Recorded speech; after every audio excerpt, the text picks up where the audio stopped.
للعالمين والعاقبة للمتقين والصلاة والسلام على رسول الكريم أما بعد باب شرب الناس والتي رواه الأنهار.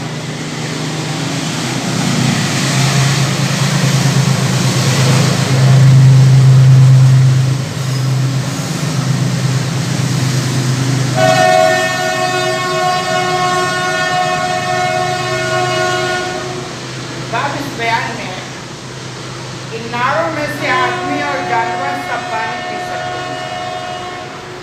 کہنے یہ چاہتے ہیں کہ اگر نہر کہیں جاری ہو تو اس میں سے اگر آدمی پانی پیے تو اس کو پینے کا حق ہے اور جانور بھی پیے تو اس کا بھی حق ہے.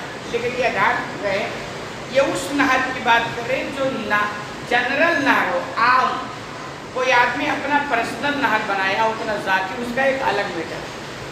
تو ایسے جو بھی جنرل چیزیں ہوتی ہیں اس میں کسی کا ذاتی حق نہیں ہوتا. جیسے اسٹیشن پر بیٹھنے کے لیے سیٹ لگی ہوتی ہے, جنرل ہے, کسی کا کوئی حق نہیں, کوئی بھی مسافر آ کے بیٹھ جائے کوئی دوسرا اٹھانے کا نہیں رکھتا. ایسے مسجد ہے, آپ وضو خانے پر بیٹھ کر وضو کر رہے ہیں, کوئی دوسرا ہے کہ صاحب چونکہ میں لا کر کے اس کو رکھا ہوں تو میں بناؤں گا, میرا آ کر یہ نہیں چلے گا. جو بھی آئے جہاں بیٹھ جائے اسی کا حق بنتا ہے. تو کہہ رہے ایسے ہی نہر میں پانی جاری ہو, آدمی اگر پینا چاہے تو پی سکتا ہے اور جانور بھی اگر پینا چاہے تو پی سکتا ہے, کوئی کسی کو منع نہیں کر سکتا. حدیث نمبر 2371 عن ابی ہریرہ رضی اللہ عنہ ان رسول اللہ صلی اللہ علیہ وسلم قال. ابو ہریرہ رضی اللہ عنہ سے روایت ہے کہ آپ صلی اللہ علیہ وسلم نے بیان کیا الخیل لرجل اجر, گھوڑا ایک آدمی کے لیے نیکی کا ذریعہ بن سکتا ہے. گھوڑا ایک جانور ہے, عربوں میں لوگ پالتے تھے, سواری کے لیے استعمال کرتے تھے. تو اسی کے تعلق سے آپ نے فرمایا کہ اگر کوئی آدمی گھوڑا پالتا ہے تو اس گھوڑے سے نیکی کا راستہ ہموار کر سکتا ہے یا اس کے ذریعہ بہت ساری وہ نیکیاں اکٹھا کر سکتا ہے. وَلِرَجُلٍ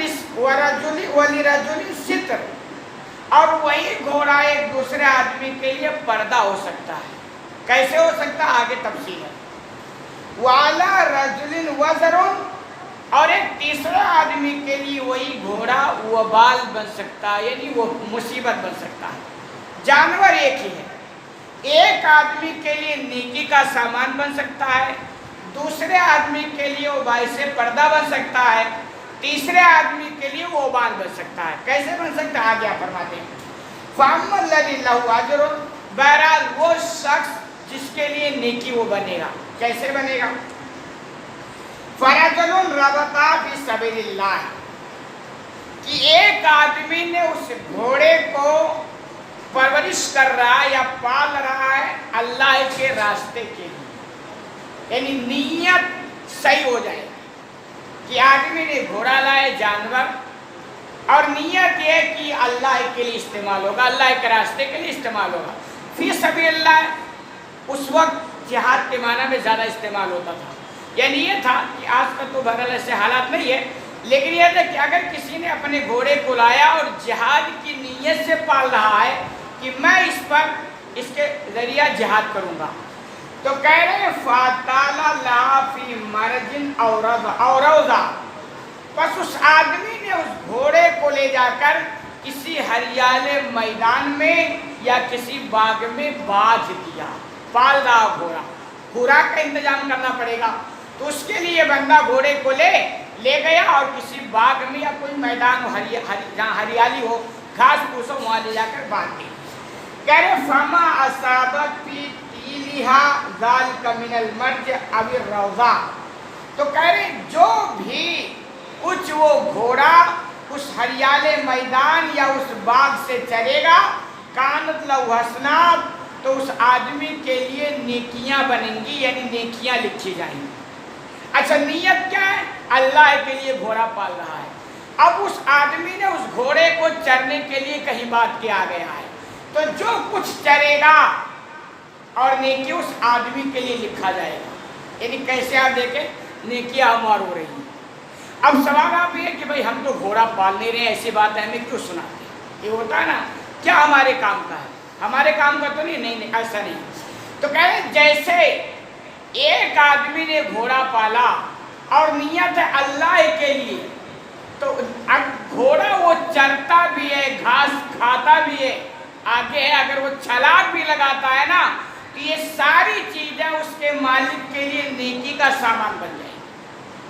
تو کہ ایسے ہی اگر کوئی آدمی اپنے بارے میں اچھی نیت کر لے کہ میں اپنے آپ کو اللہ کے لیے وقف کرتا ہوں، میرا ہر کام اللہ اس کے رسول کے مرضی کے مطابق ہوگا، پھر یہ آدمی کا بھی چلنا بھی، اٹھنا بھی، بیٹھنا بھی، سونا بھی، قدم قدم یہ بھی اس کے لیے نیکی کا سامان بن جائے۔ اور تقاضا جو آیت کا ہے نا وَمَا خَلَقْتُ الْجِنَّ وَالْإِنسَ إِلَّا لِيَعْبُدُونِ، کہ میں نے انسانوں اور جناتوں کو محض اپنی عبادت کے لیے پیدا کیا ہے۔ تو سوال ہے کہ آدمی 24 گھنٹہ نماز تو نہیں پڑھے گا؟ یہ آیت کا مفہوم یہی ہے کہ آدمی اپنے آپ کو اللہ اس کے رسول کے حوالے ایسے کر دے کہ اس کا ہر پل، اس کا ہر قدم اور اس کا ہر لمحہ یہ بات بن جائے، یہ ثواب لکھا جائے۔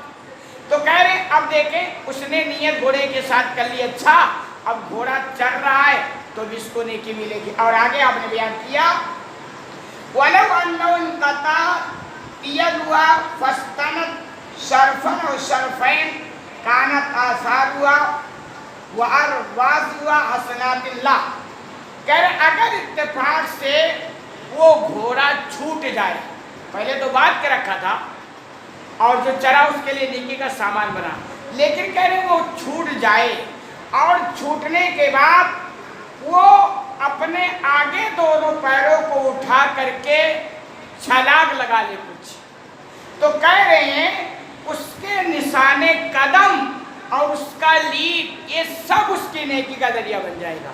کہہ رہے یہ نہیں ہے کہ اس گھوڑے کا چھلانگ لگانا اور اس نے اگر لیڈ نکالا تو وہ بھی اس کے مالک کے لیے نیکی کا ذریعہ بن جائے گا۔ وہ ہو گیا نا کہ اب اس گھوڑے کا چلنا، اٹھنا، بیٹھنا، کھانا جو کچھ کرے گا وہ سب اس کے مالک کے لیے نیکی کا سامان بن جائے گا۔ اور آگے آپ نے فرمایا وَلَوْ أَنَّا مَرَّتْ بِنَارٍ، اور اگر وہ گھوڑا کسی نہر کے پاس سے گزرے فَشَرِبَتْ مِنْهُ، اور اس نہر سے وہ پانی پی، یہی باب سے تعلق ہے کہ نہر اور گھوڑا پانی پی لیا تو منع نہیں ہے، بلکہ اس کے پانی پینے کی وجہ سے اس کے مالک کو ثواب ملے گا۔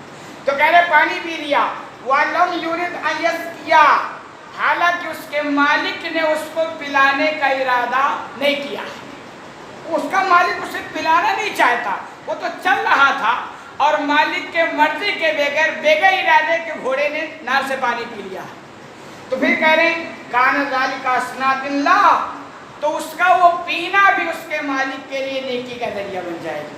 کہہ رہے ہیں فَيَا لِذَالِكَ أَجْرٌ، اس طرح وہ گھوڑا اس کے لیے نیکی کا سامان بن گیا۔ تو یعنی ہے کہ نیت اچھی ہو گئی تو اب دیکھیں گھوڑا چل رہا ہے، گھاس کھا رہا ہے، چھلانگ لگا رہا ہے، پانی پی رہا ہے، یہ سب اس کے مالک کے لیے نیکی کا سامان بن گیا۔ تو ایسے ہی اگر ہم اپنی زندگی کو بنا دیں، سنوار لیں، نیت اچھی کر لیں کہ ہر ہمارا کام اللہ اس کے رسول کے حساب سے ہوگا جیسے اللہ اس کے رسول چاہتے ہیں، تو آپ کا ہنسنا بھی ثواب کا ذریعہ بنے گا، آپ کا چلنا بھی، آپ کا بیٹھنا بھی، آپ کا سونا بھی، یہاں تک کہ کھانا بھی، یہ سب نیکی کا ثواب بن جائے گا۔ حدیث لمبی ہے، باقی بات انشاءاللہ اگلی درس میں۔ اللہ رب العالمین سے دعا ہے کہ العالمین تمہیں کہنے سننے زیادہ عمل کرنے کی توفیق عطا فرما، آمین۔